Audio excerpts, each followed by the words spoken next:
1991 के उदारीकरण और सुधार, लिबरलाइजेशन एंड रिफॉर्म्स, भारत के आर्थिक इतिहास का सबसे बड़ा मोड़ माना जाता है। इसे अक्सर LPG, liberalisation, privatisation, globalisation model कहा जाता है। आइए इसे विस्तार से समझते हैं। 1. सुधारों की पृष्ठभूमि, क्यों पड़ी जरूरत?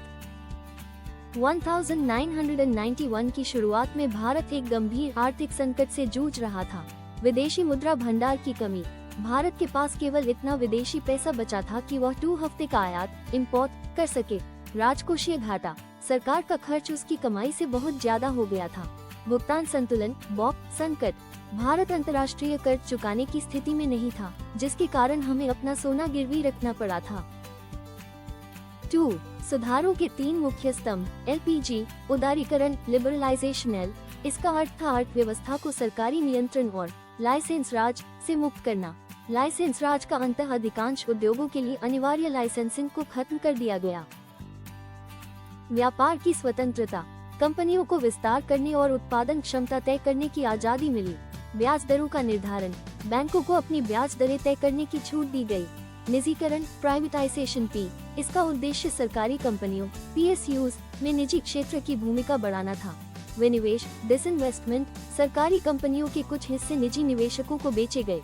प्रतिस्पर्धा, टेलीकॉम, नागरिक उड्डयन और बैंकिंग जैसे क्षेत्रों को निजी कंपनियों के लिए खोल दिया गया। दक्षता, माना गया कि निजी प्रबंधन से कार्यक्षमता और तकनीक में सुधार होगा। वैश्वीकरण, ग्लोबलाइजेशन। G, इसका उद्देश्य भारतीय अर्थव्यवस्था को विश्व अर्थव्यवस्था के साथ एकीकृत करना था। सीमा शुल्क, टैरिफ्स में कटौती, आयात पर लगने वाले टैक्स को कम किया गया। विदेशी निवेश FDI, विदेशी कंपनियों को भारत में निवेश करने और कारखाने लगाने की अनुमति दी गई। रुपये की परिवर्तनीयता, रुपये के मूल्य को बाजार की मांग और आपूर्ति के आधार पर तय होने दिया गया। 3. सुधारों के प्रभाव, सकारात्मक प्रभाव, नकारात्मक प्रभाव, चुनौतियां। GDP में वृद्धि, भारत दुनिया की सबसे तेज बढ़ती अर्थव्यवस्थाओं में शामिल हुआ। कृषि की उपेक्षा, सुधारों का मुख्य लाभ उद्योगों और सेवा क्षेत्र को मिला। कृषि पीछे रह गई। विदेशी निवेश, भारत में भारी मात्रा में विदेशी पैसा और तकनीक आई। असमानता, अमीर और गरीब के बीच की खाई बढ़ गई। उपभोक्ताओं को लाभ, बाजार में प्रतिस्पर्धा बढ़ी, जिससे सामान सस्ता हुआ और विकल्प बढ़े। रोजगार की प्रकृति, संगठित क्षेत्र के बजाय असंगठित क्षेत्र में काम करने वालों की संख्या बढ़ी। इत क्रांति, भारत सॉफ्टवेयर और आउटसोर्सिंग का वैश्विक हब बना। स्वदेशी उद्योगों पर दबाव, विदेशी कंपनियों से प्रतिस्पर्धा के कारण कई छोटे घरेलू उद्योग बंद हो गए। 4. दूसरी पीढ़ी के सुधार, नेक्स्ट जनरेशन रिफॉर्म्स। 1991 के बाद भी सुधारों का सिलसिला थमा नहीं। वर्तमान में हम सुधारों के अगले चरण देख रहे हैं।